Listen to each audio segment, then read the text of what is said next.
Mm. Hi, I'm here today with Sharon Boone, owner of Amber Moon Studio, and we're going to talk today with her about her appreciation of yoga. Hi, Sharon. Hi, Karen. So today I wanted to ask you, how did you decide to study Viniyoga versus a different style of yoga? I actually was teaching fitness certifications for a company called AFA, and they were getting ready to do this new certification for the yoga. And since I was already a presenter, they said, "Hey, do you want to go ahead and do this?" So that was actually my introduction to Viniyoga. And then, so it was through an organization called Fitness Resource Associates, and she had actually studied with Gary Kraftsow, who developed Viniyoga. So then I had a weekend and a free flight because I used to fly all the time. And it's like, hey, I'm going to go take a workshop with Gary and kind of see firsthand instead of secondhand what this material was. And it was just a phenomenal workshop. And at that point in my life, I was in chronic pain. So it helped start to relieve that and give me ideas on, hey, where am I going with this? This could actually do something for me that more traditional yoga doesn't.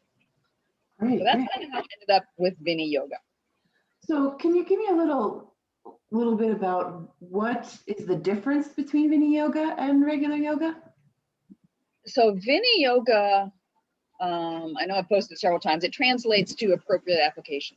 So the yoga that we think of, that's a measure of human potential, and it's not necessarily something that everyone needs. And not everybody doing yoga needs the same thing. So what Viniyoga does is it looks at the individual person or the class as a collective and like, what does the class need? How do we need to adapt and modify these asanas to best serve the needs of the client or the participant or the class?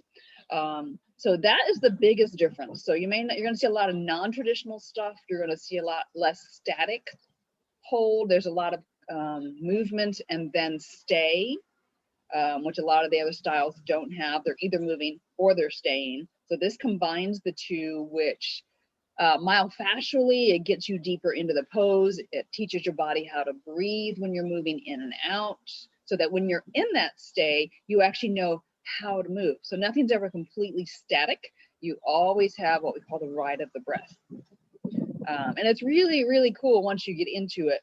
And there's really deep and profound connection with the breath that I found. Several of my longtime students have referred to it as meditation in motion. So you really have to be mindful about how you're moving versus just going through the motions. Okay, great. So let's bring this back to what have you personally gotten out of doing this Viniyoga? Well, the training that I did was a 500-hour training over 2 years. We had 4 sessions in person, and by the 4th session, I was no longer in pain. My chronic pain was gone. It was mostly managed. I still had to do some work and I'd still have flare-ups, but it really taught me, discipline, and that this is what I need to do. And what I need to do has changed over time. So physically, it's really given me that strength and stability that I wasn't getting from other fitness forms that I do. What else have I gotten? For me, teaching Viniyoga is a yoga practice. So even back when I was doing live classes, I wouldn't do the class. I would sit in a chair and I would teach the class. I'd have arm movements or whatnot, and I'd stand up and demo if they needed. But the real intention was not me to do it, because it's not you copying me. It's what's your interpretation of what I'm seeing. And I have forgotten the question. Oh, what did you get out of it personally? Get out of it personally. So for me, I don't necessarily have to do an asana practice regularly because what I teach is so profound on even the teacher level, and I have the energetic effect of my students. And it translated over to life over time. So everything I do has the influence of Viniyoga. It's like, how do I adapt this for what I need? And I may pull in those adaptations from everything else that's my experience, And my yoga class, my Viniyoga class is probably not like other Viniyoga classes because I have all this broad range of experience that I can draw from. But again, that's the intention of Viniyoga. It's not necessarily pure yoga. It's serving the person. So it serves me as well to be able to bring all of this in. So I think for me, the biggest thing was really getting myself out of chronic pain, because I had been in chronic pain for 10 years. And then realizing, okay, I need to do better to take care of myself, and how do I adjust it and modify it? Great. And think that's it. so you spoke about overall. So how does this fit into all you do, into your whole studio?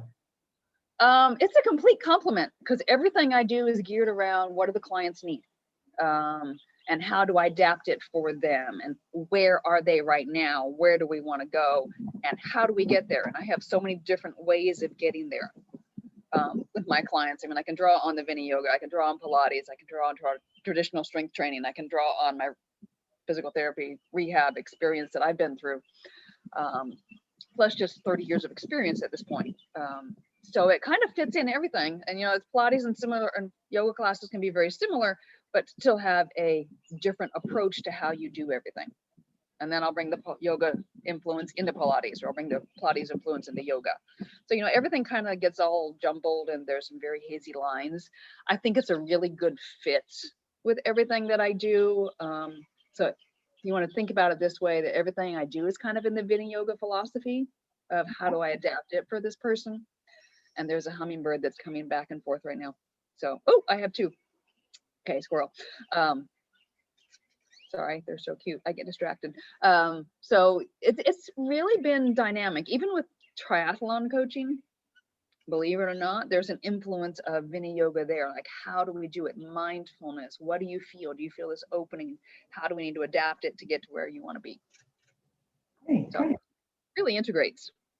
Was there anything else that you wanted to add, you know, for our Yoga Appreciation Month here at Amber Moon Studios? So if you haven't done Viniyoga before, I would say give it a try. It's a little different, so you may have to give it a few tries to really figure it out. It is not for everybody, and that's fine. But again, I encourage you to try and really key in. If you want a fitness workout, fitness yoga class, it's not going to be a fitness yoga until you understand it.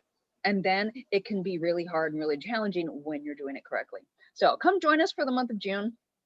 We'll have YouTube classes available, one new one a week, so that you can come play and then come try a live one, because it's much more fun than when I can really specialize to who's in class.